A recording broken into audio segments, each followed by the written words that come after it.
Hello everyone and welcome to my second episode, which is a part 2 of my first episode of the Gentle Rebuild podcast.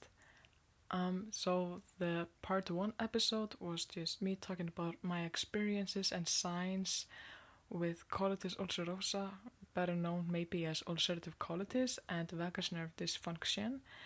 And in this episode, I'm going to be talking about in detail how I have been able to really help my body and heal myself in a natural way. I want to say before we begin, if you hear any background noise, I'm sorry. There's a lot of wind today, but I closed the window so you shouldn't be able to hear a lot. Now, in this episode, I want to walk you through exactly what has helped me to begin to heal my vagus nerve and manage my colitis ulcerosa, and also to rebuild trust in my body, because when you've been so sick for such a long time and your body is failing, you obviously lose trust in it, and you have to, like with every relationship to whatever it is, you have to also rebuild that trust to your own body. Now, this isn't a quick fix, and I also think that in general, quick fixes are never meant to last long. This takes a lot of time, but the results are going to be so amazing, so it's definitely worth it. So why do I want to make this episode? I want to talk about this in general. It's because I was desperate. I really wanted answers, and sometimes it just does so much for your soul to know. It might sound really bad, but it's like if you're dealing with a lot of anxiety, it's good to know that other people are also dealing with it and you're not alone. And it's the same thing with this, but this is often considered so taboo because it's about the digestive system, like with colitis ulcerosa. And I just needed a community, and I didn't find any community, and I needed testimonies to see that this was actually possible and that I wasn't alone in this journey. And I didn't find a lot, but I'm seeing like a shift happening. I'm seeing more people coming out with their testimonies, like either just that they are talking about that they do have colitis ulcerosa, about the medications they're on and what helps them in flare-ups, or other people that take matters in their own hands while working with their doctors, and that's what I did.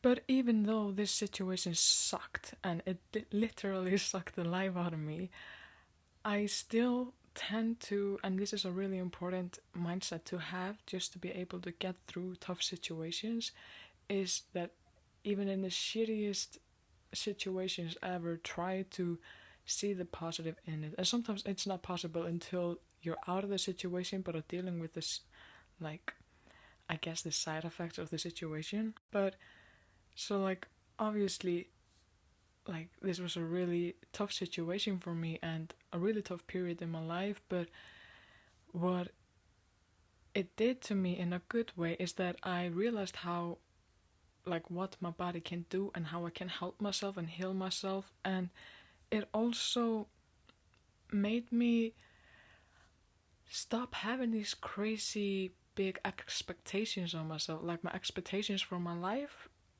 changed, like, completely. And now, like, the first most important thing in my life, my biggest priority, is my health, because without my health I can't do anything. And so, like, my health and my freedom are like in hand. So I think, yeah, you really need to have a strong mindset. And either way, if you're going through a tough situation, you naturally develop a stronger mindset to be able to go through it. So it's always, you can always find like a little tiny bit of positive in every tough situation. So I guess the first thing that I want to talk about is how I took control of my healing and how I started to heal. And I'm still actively working on my vagus nerve, but I'm in a really good place with my colitis ulcerosa. So, like, I'm still learning how to help myself when it comes to the vagus nerve, but I know about a lot of things when it comes to colitis ulcerosa. So I guess, like, the biggest factor when it comes to be able to handle your own colitis ulcerosa is changes in your lifestyle and in your diet. And what I mean by that is, when we take a look at the lifestyle that we're living, It's not very active. It's very westernized. Many people work jobs that you're sitting all day, like at a desk, or you're not doing physical activity, and you need to be physically active because our bodies are designed in that way. And if you're not, that can, cause complications when it comes to inflammation, and especially colitis ulcerosa. It can make you more prone of getting inflammations, basically. So even if, obviously, if you have a job, I'm not saying you need to change your job. I'm saying, on the weekends, try to be a little more active. Go to the gym, go on a hike. Do something physical so you feel also physically tired, not just tired in your soul or in your, or emotionally after the workday, but also feel physically tired. That way you know that you've been using your body the way that it was designed. And it's not just about inflammation, it's about every chronic disease that is on the rise now that we kind of get by not using our bodies. So there's so many other chronic diseases that people are quote-unquote accidentally getting because of the way that we live today. Now, being physically active is good for everyone and for everyone's health in general, but there's a little bit of a twist when it comes to colitis ulcerosa and the vagus nerve. So in colitis ulcerosa, you need to be active, just to live a healthy lifestyle. But when it comes to the vagus nerve, you have to be careful of not being too active, completely strain you out, because that way you're putting a strain on the vagus nerve. So just do it with common sense, find the balance between.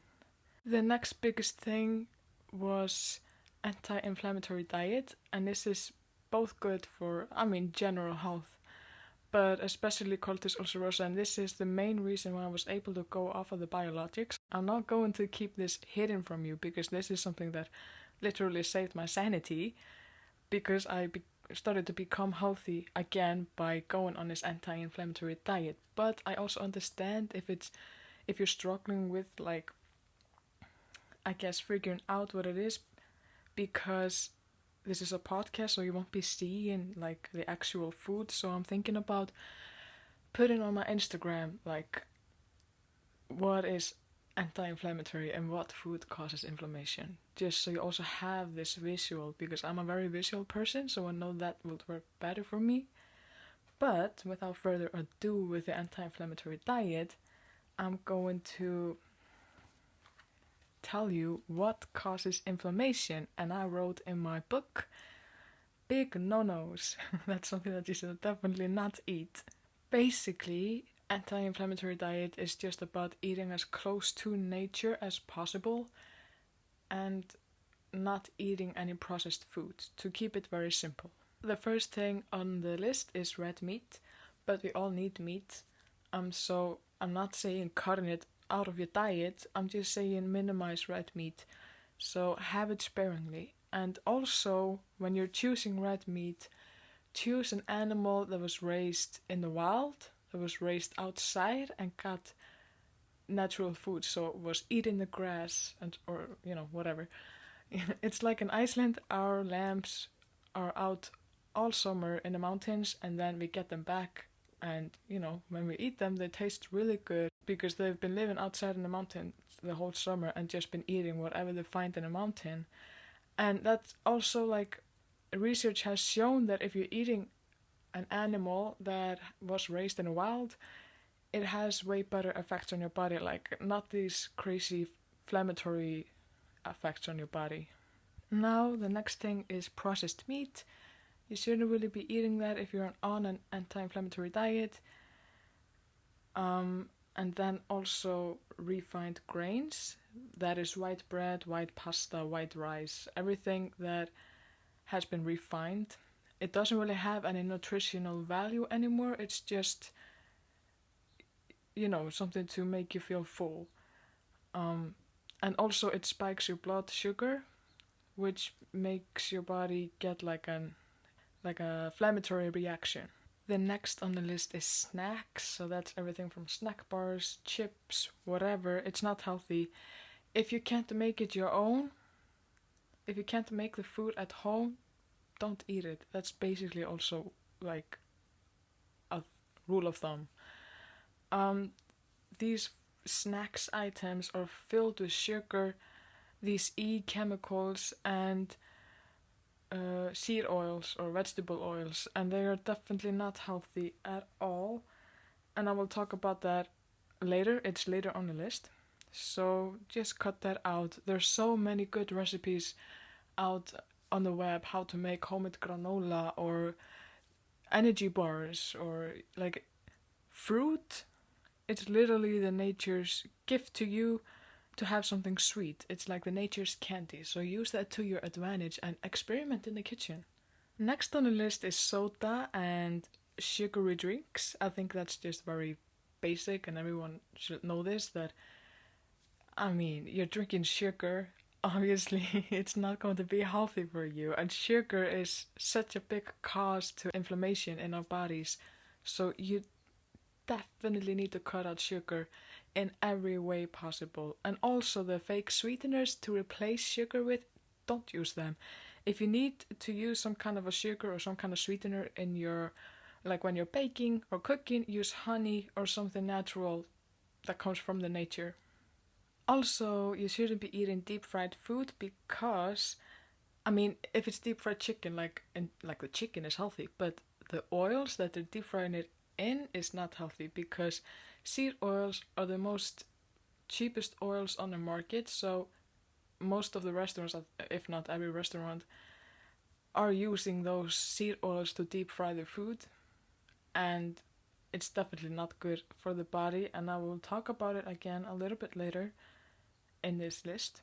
Everything that is high fat or saturated fat or trans fat, you need to take that out of your diet. And gluten, well, I think that's like depends. If you notice that it's giving you inflammation or it doesn't go well in your body, then like cut it out. But I still eat bread and it has gluten in it.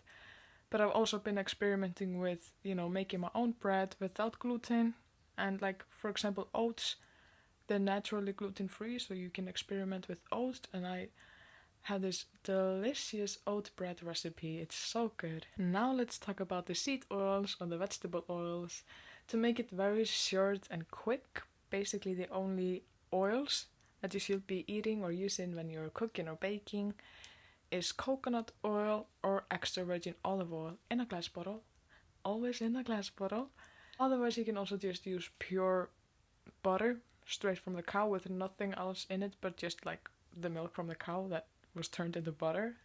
If you see on the packaging that they added any kind of vegetable oils, then don't buy it and don't eat it. Seed oils have a lot of omega-6 in it, and we need omega-6 and omega-3s. But what is happening is because the seed oils are so cheap and they're put in everything, in every fruit, in every crackers, in every chips, everything that you buy in the store that requires to be made with oils, are most likely, like 90% of the food there is made with seed oils or vegetable oils. And they're really high in omega-6. So what happens is there's an imbalance of omega-6 and omega-3s in our bodies. And if there's this imbalance, then we get this inflammation. So you need to have balance. So you need to cut out seed oils. And that's also when we're talking about butter. Don't buy the butters that are just made purely from seed oils and then they're marketed for us to be this extremely healthy butters.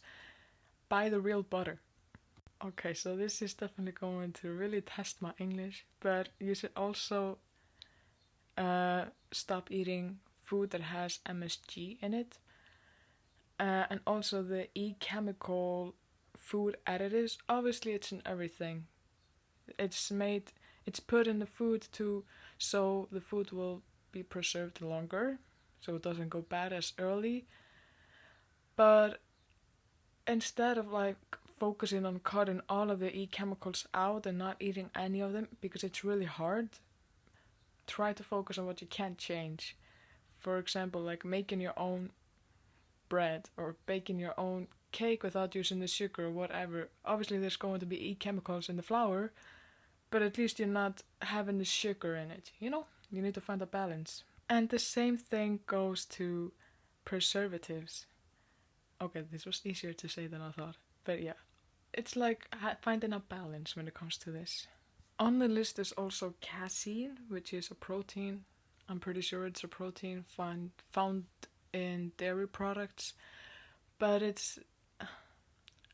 I don't know, like I still eat yogurt every day because it has so many good gut bacteria. So I eat it to support my gut health. So like I haven't cut out dairy and I'm not going to cut out dairy. So again, it's also just being aware of what can cause inflammation and how you can help yourself and then finding a balance. I guess it's all about balance. Now we also have alcohol. Alcohol does cause inflammation, and like if you can't stop drinking alcohol, then at least do the same thing as with the red meat. Like you should definitely minimize the alcohol consumption as much as you can.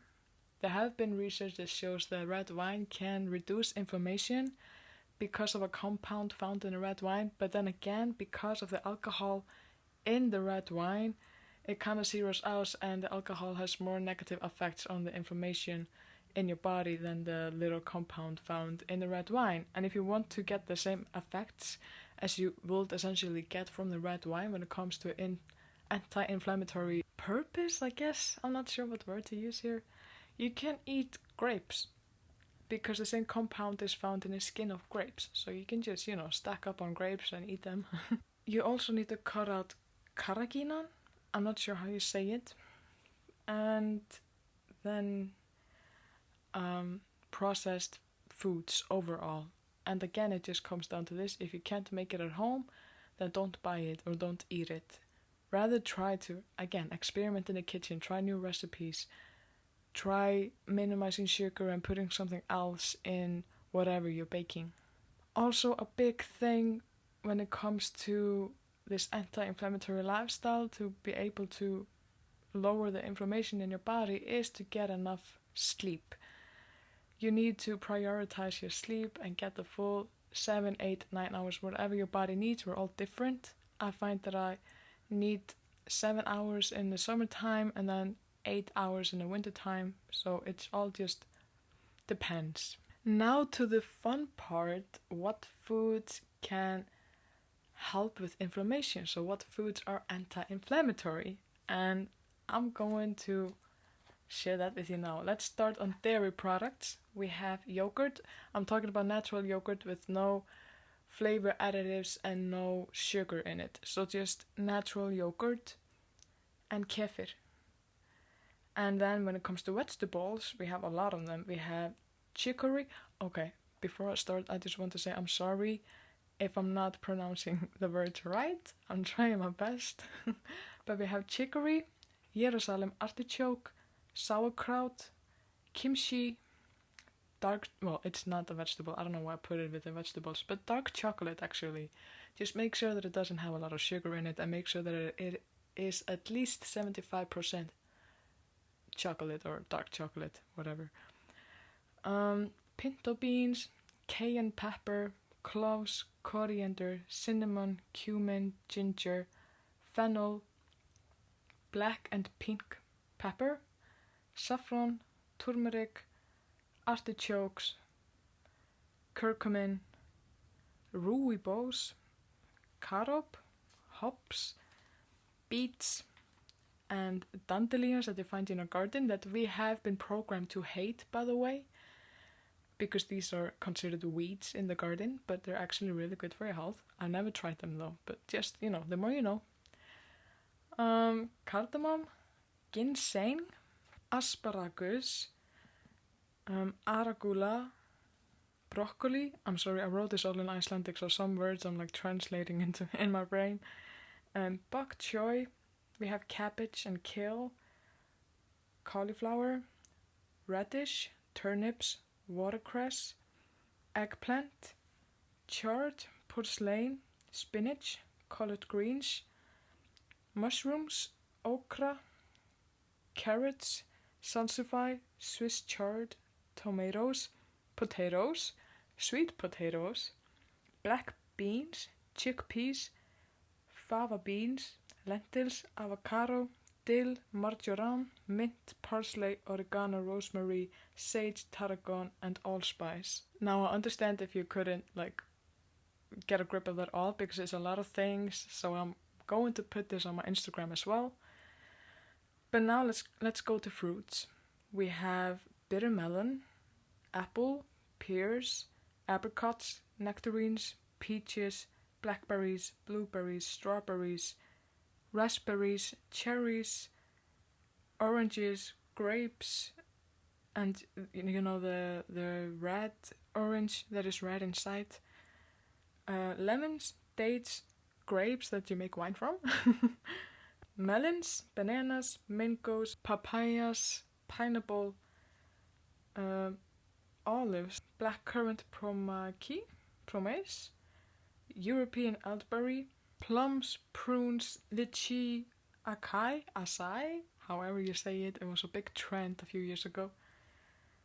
Tamarind, bilberries, and cranberries. For grains, anti-inflammatory grains are barley, brown rice, buckwheat, and buckwheat is apparently gluten-free, millet, oats, sorghum, whole rye, whole wheat, bulgur wheat, wheat berries, almonds, cashews, chestnut, hazelnuts, pine nuts, pistachios, walnuts, pecans, pumpkin seeds, sunflower seeds, sesame seeds, coconut flour, and honey. I don't know why I put honey there, I just didn't know where to put it in the list. For fat, what is anti-inflammatory is extra virgin olive oil, fish oil, and the right fish oil / DHA plus EPA, black cumin seed oil, and coconut oil. For protein, we have fish and salmon, chicken, and eggs. But make sure, please, that you're buying animals that were raised in the wild, so they're eating wild food. And make sure that you're not buying fish that was raised. Make sure that you're buying fish that was caught in the wild. So for drinks, it's obviously water. Then we have coffee, green tea, black tea, and kombucha. I'm not really sure what it is though. Then we have extracts, and I have 2 extracts that I wrote down, and it's coconut extract and red wine extract. When you hear this list, it's a lot of items that are anti-inflammatory. Then there are probably so many other foods that you can eat that isn't necessarily maybe considered anti-inflammatory, but they don't cause inflammation. And when you look at the list, you see that it's just food that comes from nature. Like, you're literally eating like we're supposed to be eating. We're not supposed to be eating fast food or candies or these snack bars filled with sugar, but they're marketed as healthy. We're supposed to eat food close to nature, I guess. So I'm taking magnesium, D vitamins, and probiotics. I'm taking magnesium mainly for my constipation, which is linked to the vagus nerve dysfunction, and magnesium can help reduce inflammation, and it also helps the nerve to repair itself.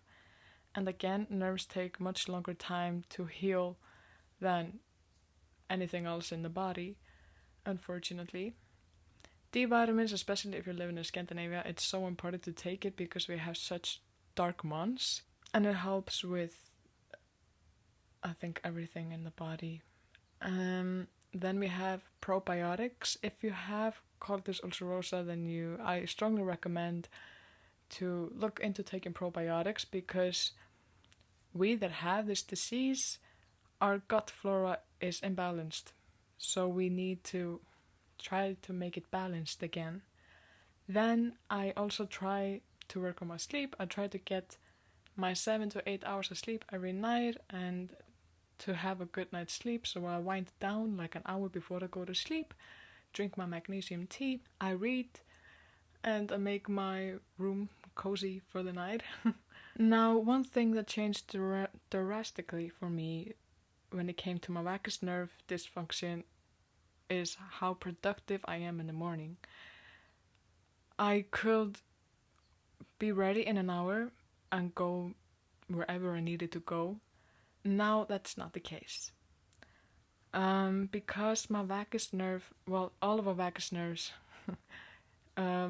is deeply interfered with our digestion. So there is this gut-brain axis that can be worse when you have vagus nerve dysfunction, and that is the case for me. And I'm already prone to constipation because of my colon like being slow already from colitis ulcerosa, and then the vagus nerve dysfunction on top of that makes my mornings basically sacred to make sure that my body and digestion is good for the day.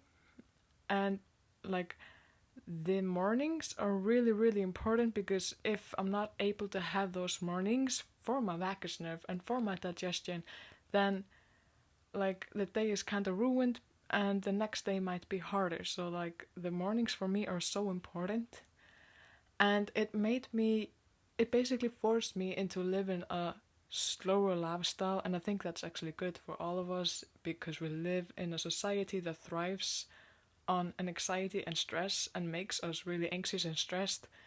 So I completely understand, obviously, you're not able to have long morning routines, but at least taking a time out of the day to take care of yourself and not rush things, just, let yourself be. So in the mornings, what I do is that I wake up, I take a 1 shot of olive oil from like a little shot glass, and because basically to lubricate my digestive tract. Then with that I drink a glass of lemon water, freshly squeezed lemon. Then I take my magnesium. Then I eat my yogurt. After that I drink my coffee. And while I'm drinking my coffee, or actually after I drink my coffee, I do a little bit of like digestive massage. You can massage your stomach, but you have to be really careful and do it very lightly. Don't like press hard, just kind of like stroke it like you would like stroke a pet. I don't do that. I rather move around in different ways to kind of like move everything so everything will be working later. Then I eat and I take my probiotics, my D vitamins and my multivitamins with the food, because I have to take it with my food. And then I drink another cup of coffee. Then I take my medications for my colitis ulcerosa. Then I'm good to go. So this is quite a routine, but it is necessary for me to make sure that my digestive system is awake and is working for the day. What has also is so incredibly important is to try to reduce stress in your life. Whatever you, like if you sit by yourself and you think, what in my life is giving me stress? If you can, try removing it out of your life. That's what I've been doing, and it has helped so much for me to kind of reset my nervous system, because it has been like all over the place for so many years. When it comes to meals, I've also had to, well, I've actually always been that way. I've never been able to eat a full meal. I'd rather eat smaller meals more often throughout the day, but that's actually better for, like, if you have a sensitive stomach or you're dealing with some kind of disease in the digestive tract. I recommend that, because it kind of takes the load off of the stomach by like having like all of a sudden huge amount of food in you, and then you wait, and then like again, rather like I basically snack on healthy meals throughout the day, if it makes sense, and that works for me. Maybe it's not convenient for you, or maybe it doesn't work for you, but if it does work, then great. What also happened with me is that I started getting scared of eating certain foods, and I'm still working on it, but I'm going somewhere. I'm seeing a huge process. I was scared of eating meat, anything with mayonnaise in or sauces, because I was scared that something was wrong with the food and I would get sick. That obviously takes a lot of time, and it has taken me 4 years actually to be able to slowly start introducing food to my diet again. It's all about doing things in baby steps, so you're not forcing yourself, because if you force yourself and you do too much at once, you're just going to fall back into the way that you were, that you're trying to get better in, whatever it is actually, but especially when it comes to this. when it comes to food, because we need food and we should be able to enjoy food with others and by yourself. So, like, if you're dealing with that, like, find something that is quote unquote a safe food for you. And if you're like really nervous or anxious about eating something but you need to eat, you're hungry, then take that safe food and eat that. And when it comes to rebuilding food trust, you can try cooking yourself or buying your own food and then cook it yourself, or be with the other person while it's being cooked, and just take a bite. You don't need to eat the whole meal, just take a bite of it, try it, and like, it's about baby steps. And then be proud of yourself that you did it. And it's completely normal to feel stressed or anxious after you did this big step, because it is a huge step. So that's okay, you can expect it, but be kind to yourself. You did a huge thing. Again, when it comes to anti-inflammatory lifestyle, and anxiety is such a huge thing. I was dealing, like, if you listen to my part 1, then you know that I was dealing with a lot of anxiety. It was horrible, but like, you need to be able to get professional help if you can. Otherwise, find tactics. Meditate. I was going to say medicate, but I mean meditate.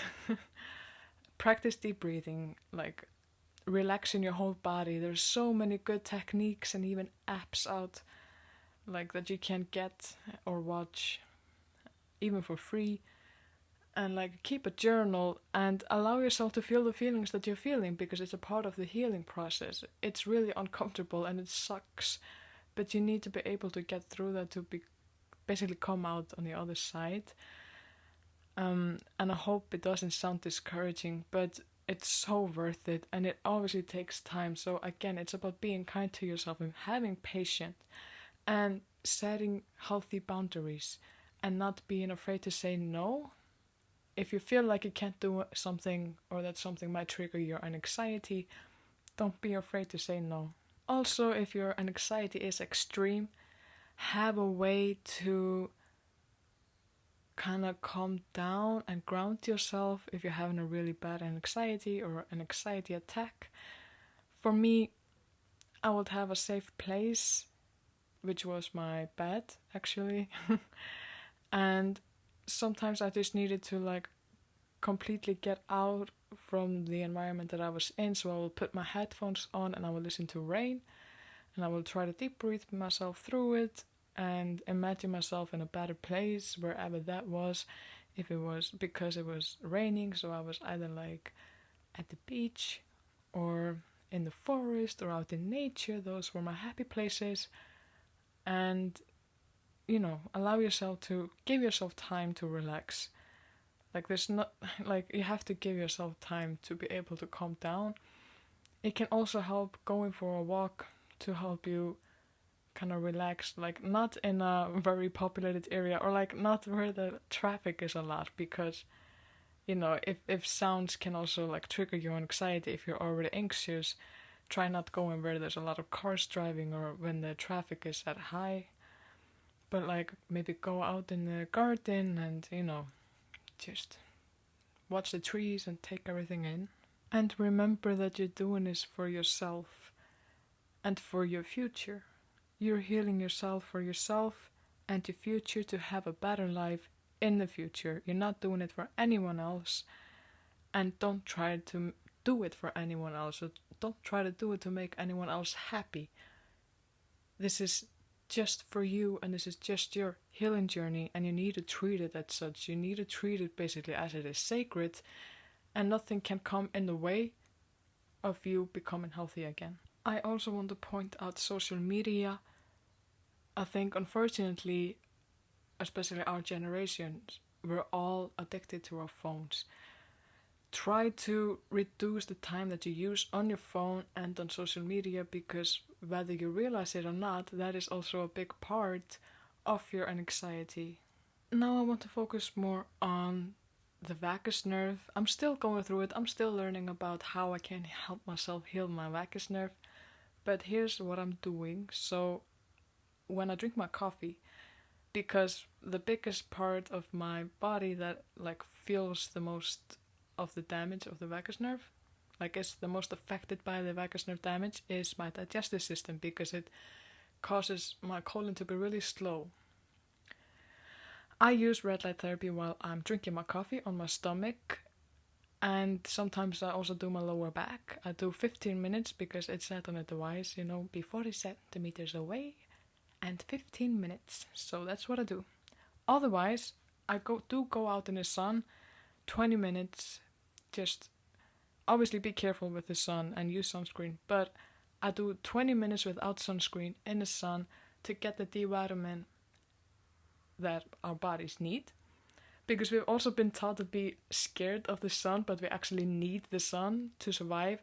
Everything in nature needs sun to survive. We also need it.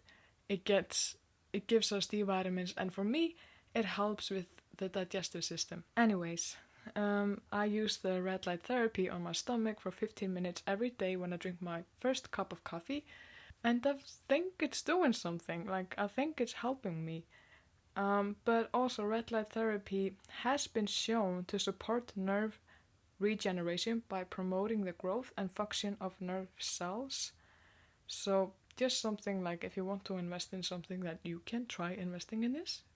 I also make sure that, like, if I'm feeling when I wake up stressed or something, because sometimes that happens, I treat myself like a kid, like, or if I'm really bad with like anxiety that day, I talk to myself like, it's okay, like, we're just going to have a cozy day, we're going to finish doing this and then we can do that and chill out, take a few breaths, then let's keep on doing whatever we need to do.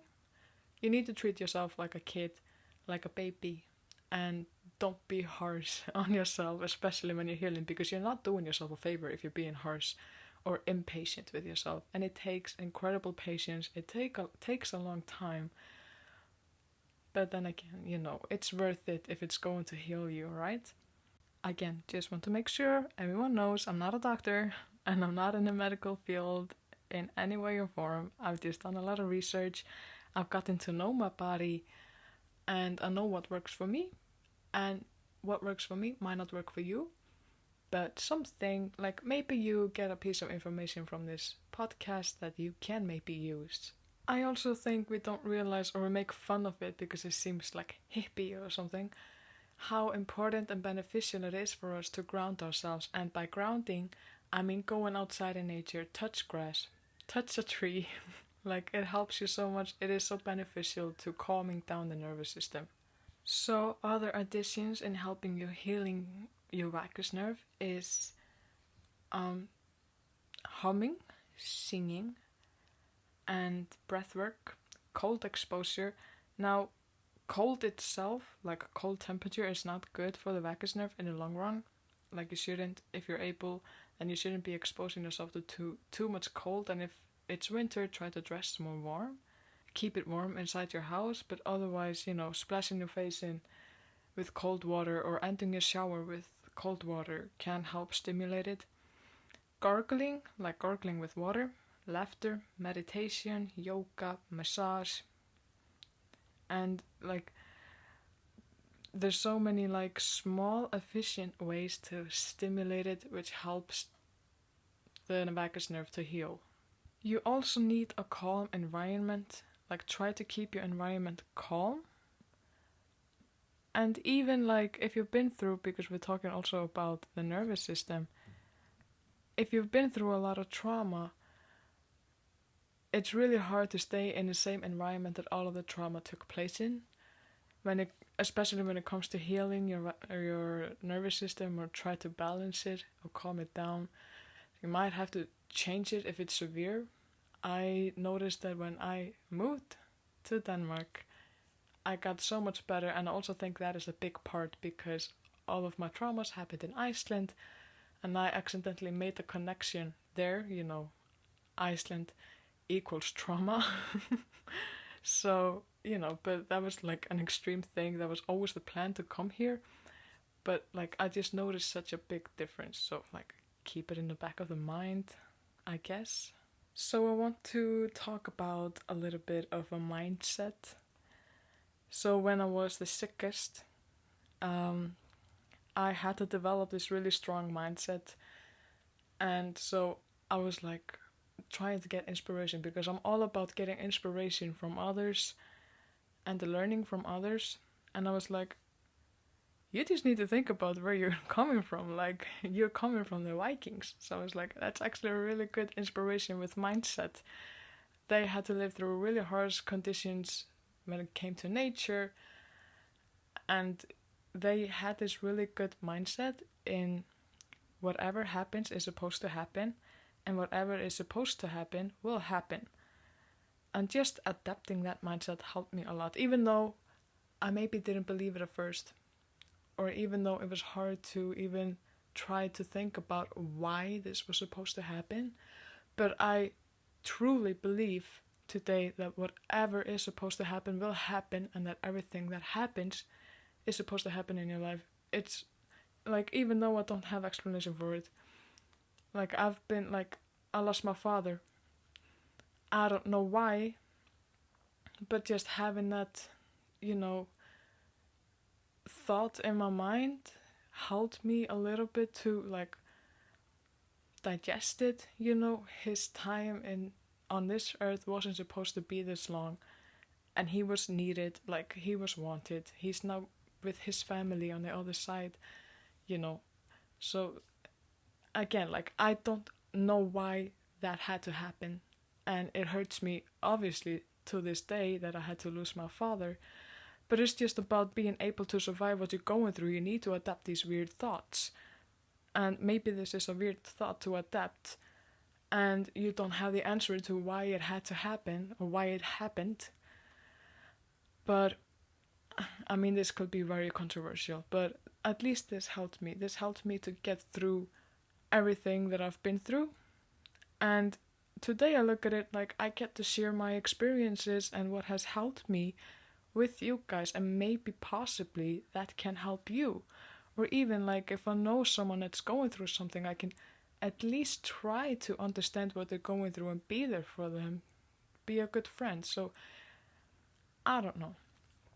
But because of everything that I had to been through, and I went through trauma from trauma from trauma, I adapted this very like survival mode kind of thinking, and I was always having and I still have it today, hoping for the best but expecting the worst kind of mindset.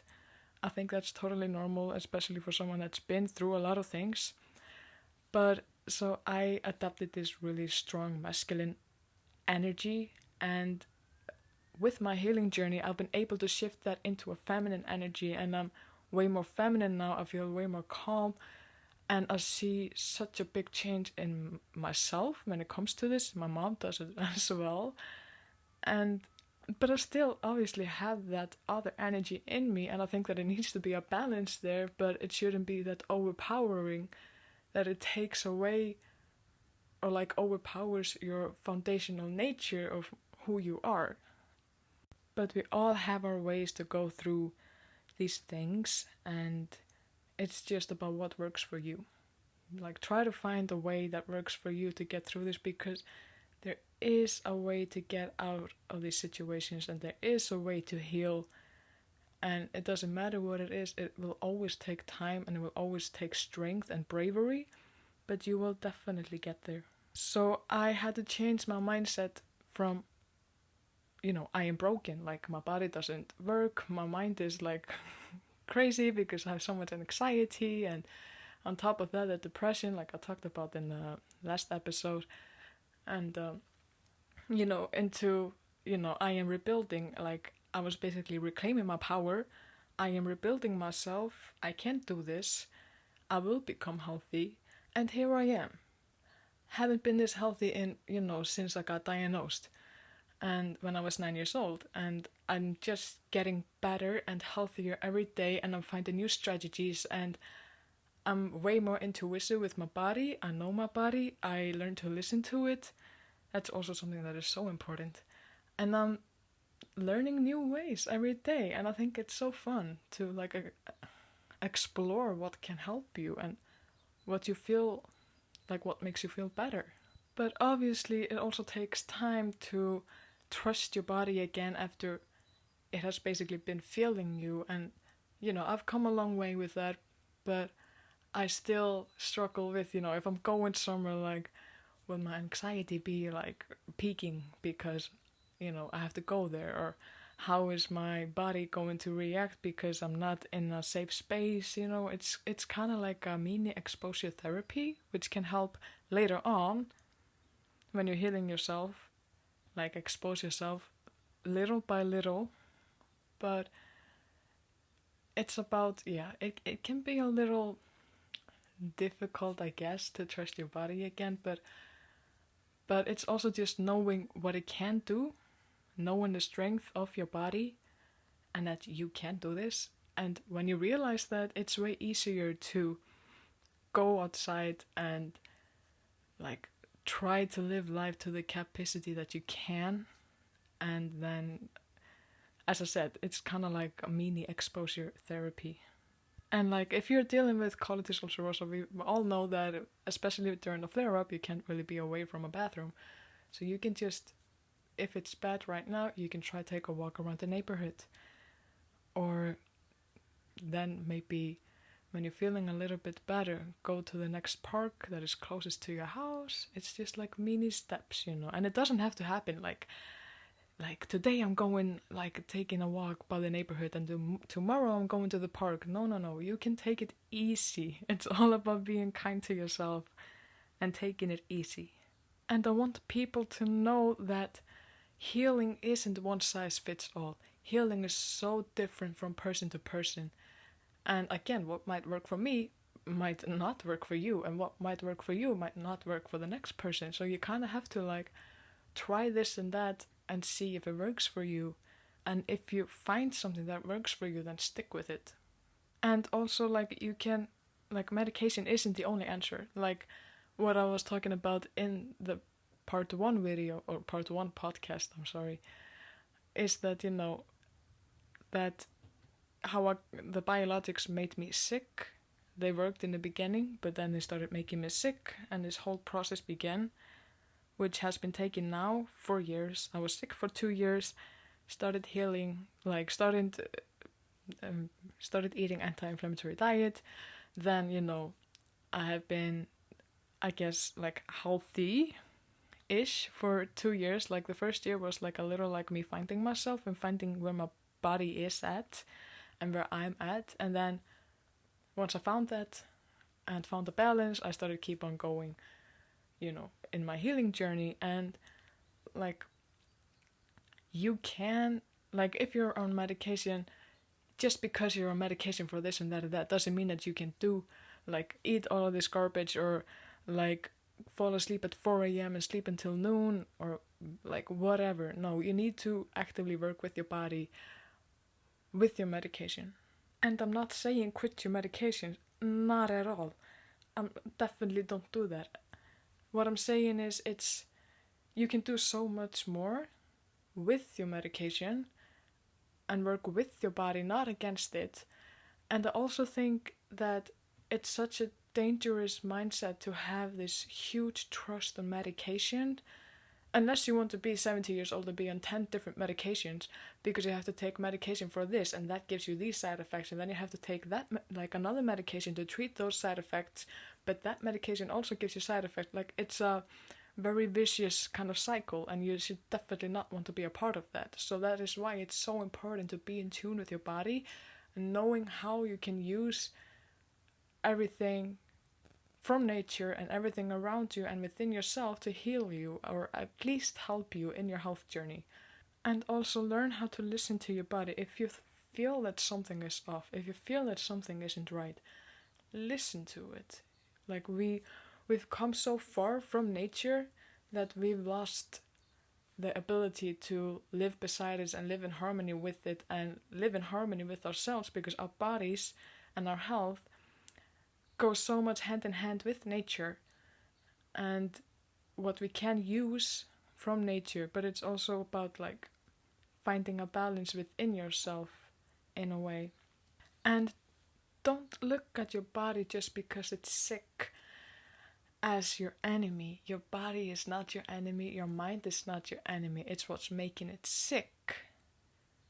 That is, quote unquote, the enemy. You, like, again, like if you're dealing with anxiety, stop scrolling so much on social media and go outside, breathe fresh air, you know?